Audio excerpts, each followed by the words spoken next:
Beleza! Vamos lá, mais uma aula 8. Essa aula tá, ó, filé, malandro. O que nós temos na aula 8? Lembrando que na aula 7 a gente trabalhou com exercício, tá? Sobre tração, sobre peso, sobre plano, sobre bloco. A aula foi bem legal. Na aula 8 a gente ainda vai estar na aplicação da segunda lei de Newton, tá? Só que agora nós vamos ver mais algumas coisas. Força de atrito, força elástica e a nossa querida talha exponencial, tá legal? Vamos começar a nossa aulinha com um sonzinho, beleza? Vamos ligar ela aqui, nossa nave espacial. Beleza? Nave espacial ligando. Solta o som, DJ! Pesadão. Esse é pesadão. Sabor. Na Zona Sul, cotidiano. Mantém meu proceder, quem não mantém tá pi. Na Zona Sul, maluco. Cotidiano difícil. Vamos nessa então, começando essa aula 8. Começando essa aula 8 com a talha exponencial. O que é essa tal talha exponencial, galera? Talha exponencial é o seguinte. A gente falou de polias na aula 6, certo? E lá na aula sobre polias, a gente falou que a função dela era mudar a direção e o sentido do movimento. Portanto, a polia, ela serve para isso. Só que aquela polia tinha uma característica a mais, ela era fixa, certo? Agora a gente vai trabalhar aqui com polias que são móveis, tudo bem? Essa polia móvel, ela também pode mudar a direção e o sentido do movimento, mas ela se movimenta, fazendo com que a força seja diluída. Ela vai ficar cada vez menor. Então, se você associar 10 polias móveis, a força que você faz para, por exemplo, puxar um carro vai ser muito menor do que você usar uma polia móvel. Ops, passa, Lulu! Dessa forma, como a gente pode relacionar isso numa equação? Temos o seguinte, o peso real do bloco divididos por 2 elevado ao número de polias, então 3, 5, 10 polias. No caso aqui eu tenho uma polia fixa e 3 polias móveis, correto? Então o que eu vou fazer? O peso real, certo? Então eu tenho o seguinte, peso do bloco, vamos supor que seja 80. Usei 3 polias móveis. Qual é a força que essa pessoa vai ter que fazer? 80 divididos por 8 dá 10. Nossa, então eu dividi essa força por 8, né? Cada vez que você coloca uma polia, essa força vai ficando cada vez menor. Isso é muito legal porque você pode fazer um aparato de tal maneira que você faça uma força pequena, tá legal? Vamos lá? Continuando aí. Quem que, teve essa ideia mirabolante aí? Nosso querido, ilusitado, Arquimedes. Opa! Vamos passar para o próximo slide? Vamos lá? Olha lá o Arquimedes, certo? Esse Arquimedes aí é um cara muito gente boa. Ele está sempre nas paradas de sucesso, falando em física, tá legal? Olha o aparato que ele construiu ali. Aquele aparato é um aparato de polias móveis que ele fez para que aquele navio negreiro, navio branqueiro, amareleiro, roseiro, porque gênero e cor é tudo igual, navio com pessoas, foi puxado por Arquimedes. Roda, roda, roda. E pessoal, parece que Arquimedes vai mandar pra gente uma mensagem, hein? Volta, vamos ver a mensagem do Arquimedes. Precisamos tirar esse barco da água, o senhor quer me ajuda?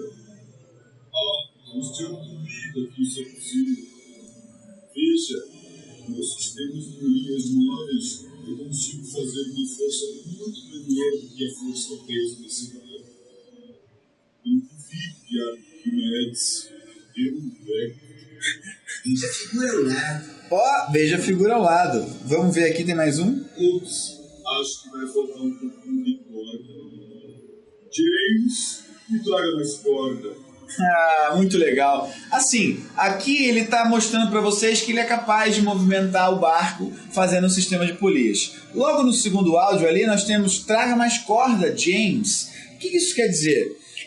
Vocês vão ver lá na nossa aula sobre trabalho de uma força que quanto maior a força, menor o deslocamento. E quanto menor a força, maior o deslocamento. No caso do Arquimedes, a força dele é pequena. Então o deslocamento de corda que ele vai ter que fazer vai ser maior, tá legal? Eu prefiro puxar mais corda e fazer menos força, né? Oh, bye bye, Arquimedes! Vamos lá para o nosso plano inclinado, galera. No plano inclinado, você vai ter uma situação muito importante. Qual é? É importante. No plano inclinado, você vai ter que sempre lembrar que a sua força normal é igual a PN. Eu vou mostrar para vocês quem é PN. E no plano inclinado, aquela força responsável pelo movimento, o move, vai ser o seu PT. Também já vou mostrar o que é o PT. O que é isso? Lembrar que o peso ele é vertical para baixo. Quando você tem um plano inclinado, esse peso ele é decomposto. E a gente acaba chamando esse de PT e esse de PN, tá legal? PN porque tem a mesma direção no sentido contrário da normal, e PT porque tangencia essa trajetória, tá certo? Aqui vocês têm a explicação, aqui vocês vão fazer uma trigonometriazinha, tá? Que está nos lados ao lado, que é PN, tá? A gente pode chamar de PP, que é a força paralela ao plano, tá legal? A força responsável pelo movimento, beleza? Aqui a gente faz o seguinte, aquele ângulo alfa, que é o ângulo do plano, a gente faz uma semelhança de triângulo e coloca ele entre PN e P. Fazendo seno, cosseno, você chega nessa relação matemática aqui.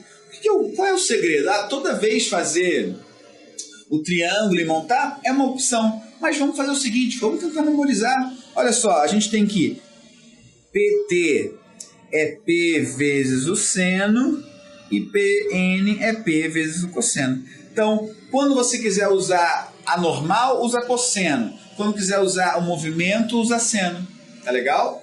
Um detalhe muito importante, galera, que PN é igual a FN. Quando você estiver fazendo o cálculo da força de atrito no plano inclinado, tá certo? Beleza? Na maioria dos casos isso é verdade, tá? Quando não vai ser? Quando você tiver mais uma força perpendicular ao plano saindo desse plano. Pode acontecer? Pode acontecer, mas o que mais acontece é o caso que eu mostrei aqui para vocês. Tá legal? Agora, força de atrito. A gente vai juntar tudo. Polia, exponencial, né, a talha, o plano inclinado e o atrito. O que é a força do atrito? É aquela força que se opõe ao movimento ou à tendência ao movimento. Como que ela pode ser classificada? De forma força de atrito cinético, é uma força que surge em oposição ao movimento de objetos que estão já em movimento. E a força de atrito estático é aquela que atua sobre o objeto em repouso, dificulta ou impossibilita que ele inicie o movimento. Sabe o que é legal do atrito? O atrito é responsável pelo movimento.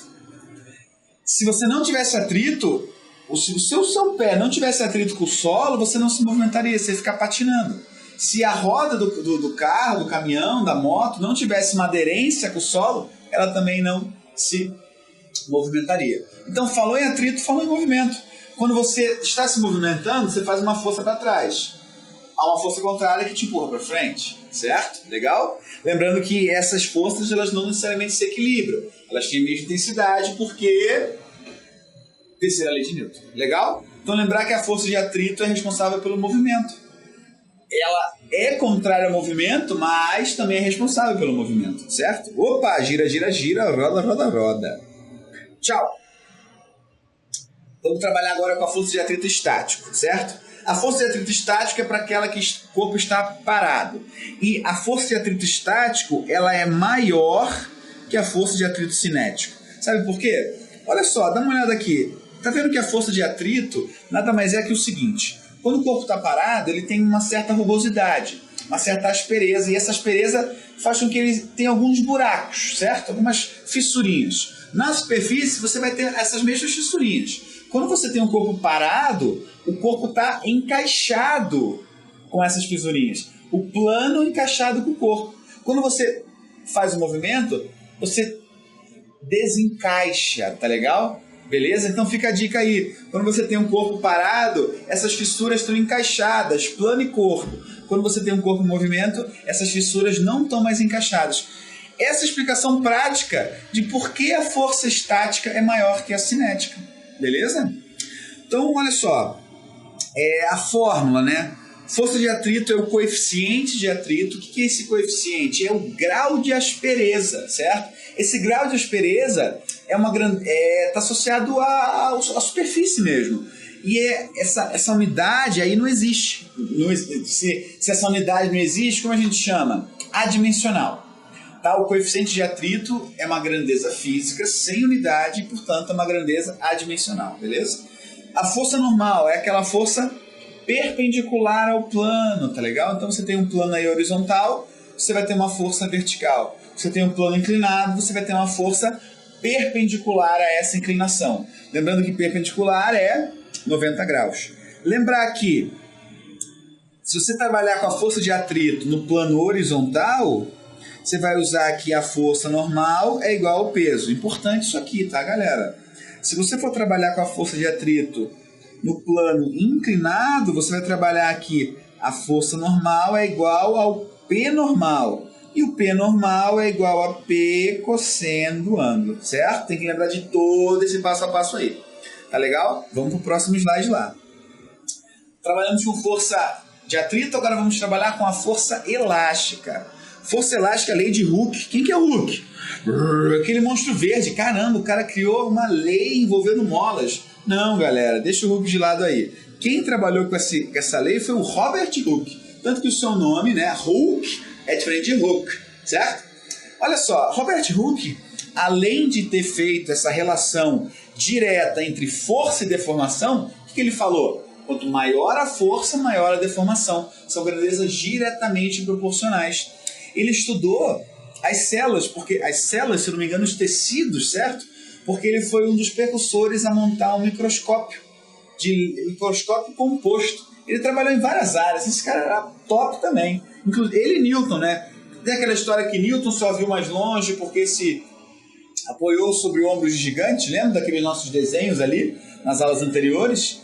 O Hooke também. O Hooke poderia também ser a base de Newton, tá? Então a lei de Hooke fala que eu tenho uma força, certo? E essa força pode deformar essa mola. Conforme o aumento da força, aumenta a deformação dessa mola. Bem simples. Aqui está o microscópio composto, que ele também trabalhou, para você ver que trabalhou em várias áreas, né? O cara é um cara espertão mesmo. Então a força elástica é a lei de Hooke. Eu tenho aqui a fórmula, tá?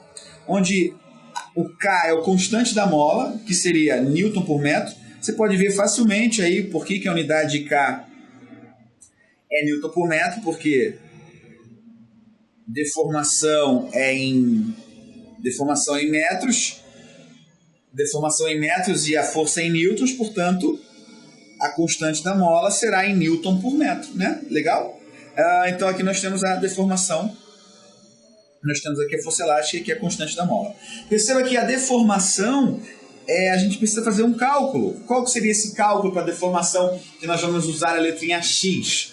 É o comprimento final menos o inicial. Então, se uma mola lá tem um comprimento inicial de L0, o comprimento final L, a deformação vai ser a diferença entre esses dois comprimentos, tá legal? Beleza? Vamos exercitar? Trabalhar com lei de Hooke, trabalhar com talha e trabalhar com força de atrito? Vamos lá. Uma invenção que significou um grande avanço tecnológico na antiguidade, a polia composta ou associação de polias, é atribuído a Arquimedes. O aparato consiste em associar uma série de polias móveis e uma polia fixa. É relatado que Arquimedes teria demonstrado para o rei Eirão o outro arranjo desse aparato, movendo sozinho sobre a areia da praia, um navio repleto de passageiros e cargas, algo que seria impossível sem a participação de muitos homens. Suponha que a massa do navio era de 3.000 quilos, né? Baita do navio, que o coeficiente de atrito estático entre o navio e a areia é de 0,8, não tem unidade. Arquimedes tenha puxado o navio com uma força paralela à direção do movimento, então não precisa decompor, tá? Igual a 400 newtons. Então aqui são os meus dados, tá certo? 0,8. Então vamos resolver esse problema. Primeiro, tá? Força de atrito, porque há um atrito entre o barco e a areia, provavelmente. Então, tem aqui coeficiente de atrito vezes a normal. Por que eu tenho a normal sendo peso? Porque o plano é horizontal, tá legal? Essa força de atrito é a força que o Arquimedes precisa fazer para puxar o barco. Como a força que ele faz é de 400 newtons, eu vou multiplicando por 2 por causa da equação, né? Lembrar que cada uma mola Cada uma mola. Cada uma polia móvel, a força dilui em 2. Então eu vou multiplicar por 2 para ver quantas polias são necessárias. Então, multipliquei por 2, resultado, pronto. Cheguei aqui. Conta que esse valor é maior do que esse. Então, se eu colocar 6 polias móveis, eu tenho uma força maior do que o peso do barco, certo? Então, a força de 400 newtons com 6 polias, eu posso erguer até 25 mil. Quanto que é ali? 24. Ah, professor, mas 5 polias não é o suficiente? Não, porque dá 12, vai faltar força. Então, lembrar que esse exercício caiu no Enem de 2016 e a gente fez ele 3, 4 minutos, galera. Beleza? Bem tranquilo aí. Então, lembrar que ele caiu no Enem. Tá aí o nosso amigo Zé Enem, para quem não conhece, tá? Prazer, eu sou o Zé Enem. Vamos pro próximo. Uma pessoa necessita da força de atrito em seus pés para se deslocar sobre uma superfície. Logo, uma pessoa que sobe uma rampa em linha reta, então, você está subindo a rampa, será auxiliada pela força de atrito exercida pelo chão. Será auxiliada. Uma dica boa, hein?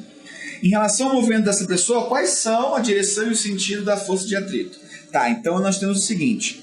Ela está fazendo uma força e essa força está auxiliando. Então aqui eu tenho a força que o problema está perguntando. Essa força que o problema está se referindo, ela tem a mesma direção, mesmo sentido no movimento. Então vamos ver. Perpendicular e paralela ao plano. Paralela ao plano no sentido contrário. Paralela ao plano no mesmo sentido. Eu marcaria C de certo, hein? Tava no Enem também? Que legal, maravilha pura. Qual é o ano desse Enem? Vou olhar mais de perto. 2016, agora, galera, agora. Ó, a pessoa ao subir a rampa exerce no chão uma força de atrito para trás. Pum. Pelo princípio da ação e reação, o chão exerce na pessoa outra força no sentido contrário. E, portanto, para frente. Ah, então fechou, legal. Olha lá, tá o meu desenho. Qual que era a alternativa? Era C de certo mesmo. Vamos voltar lá, só para você dar uma olhadinha. Olha lá. Paralela, no plano, no mesmo sentido. Então, matamos, galera. Maravilha, tá? Vamos dar seguimento à nossa aula aí. Maravilha! Olha só, exercício 3. Vamos que vamos para o exercício 3.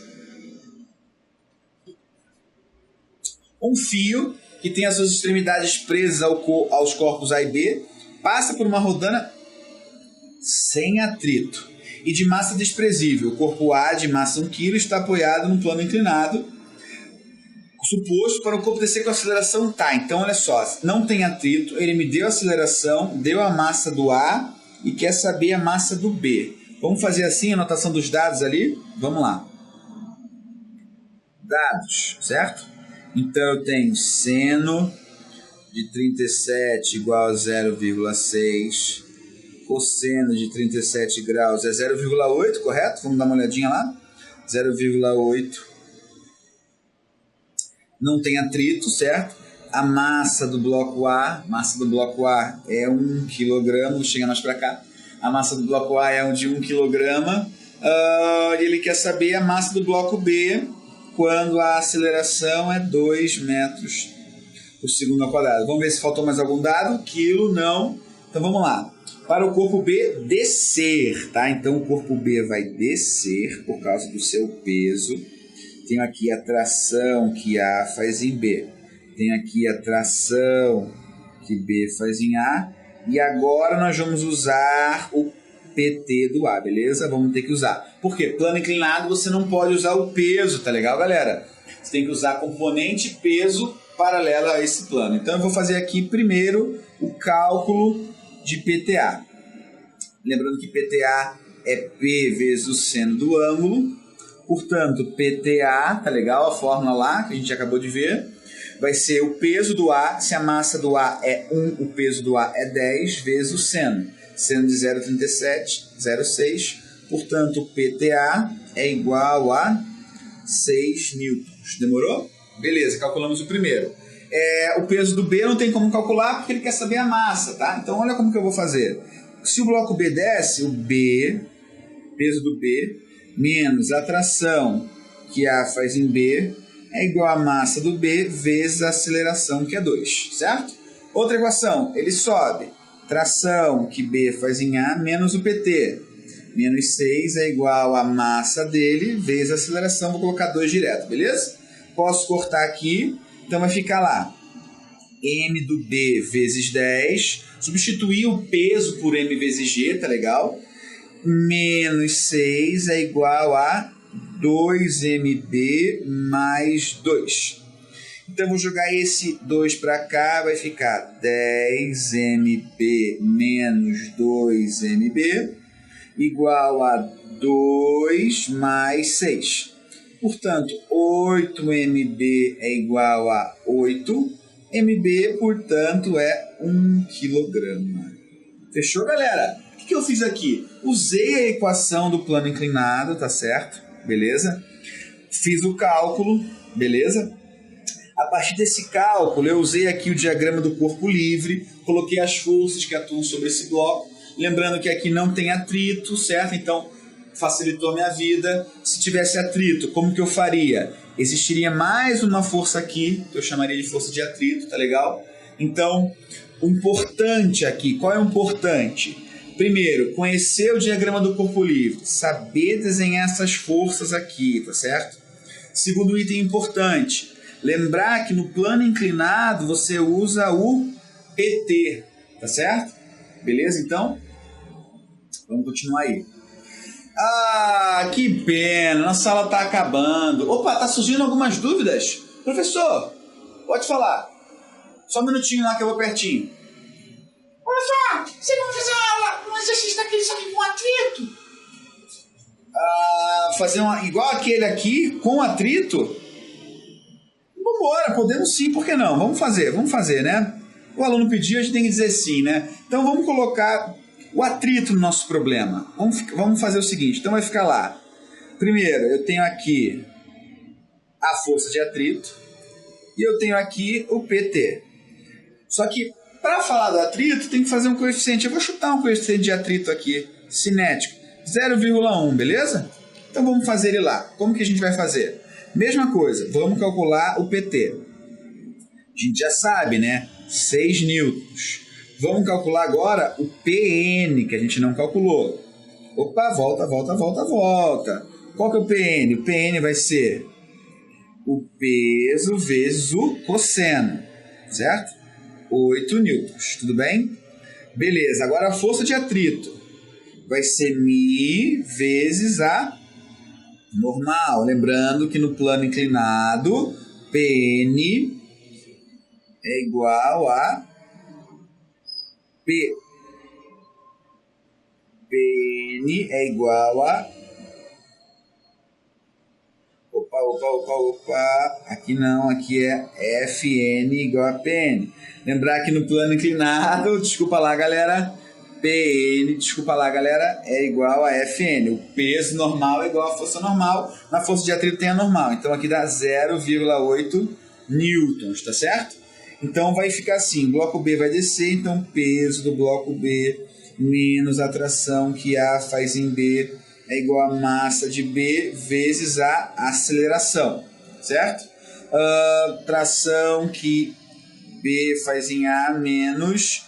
Agora tem menos duas forças, tá? Menos 8 menos 0,8. Pouquinho, mas tem. Igual a 2. Corto aqui, então vai ficar 10 MB igual a... Vou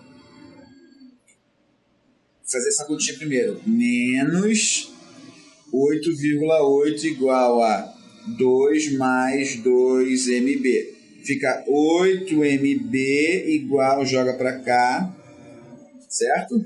Esse negativo joga para cá, fica positivo. Então vai ficar 10,8. Fazendo essa conta de cabeça, rapidinho de cabeça, 10,8 divididos por 8 é igual a... Massa é igual a 1,35 quilogramas. Tá legal? Beleza? Então, o que a gente acaba de concluir? Se colocar o atrito, esse corpo B precisa ficar mais pesado, né? Precisa de mais massa para fazer esse corpo acelerar com o mesmo valor de aceleração que é igual a 2, beleza? Mais alguma pergunta aí? Professor, mas agora eu fico com outra dúvida. Aqui o senhor não fez o desenho das forças. Ah, tá, vamos fazer então. Aí eu tenho aqui o peso e tenho aqui a tração. Outra dúvida, professor, aqui eu não uso PT e PN, você só vai usar essas equações aqui de PN e de PT, que é o P cosseno de θ e o P seno de θ, quando o plano for inclinado. Ah, mas o plano é inclinado. Sim, mas o plano do B não é inclinado, né? É vertical. Beleza, galera? Então, fui. Espero que você tenha gostado da aula. Eu curti pra caramba, tá? A nossa aula 9 vai ser só sobre exercise, belezinha? Então, prepare-se que aí vem. Vamos curtir aquela musiquinha que a gente tava curtindo? Vamos que vamos, vamos que vamos? Um abraço. Cotidiano difícil, não tenho procedente, não contenta a rotina. Eu insisto, persisto, não mando nem. Saindo.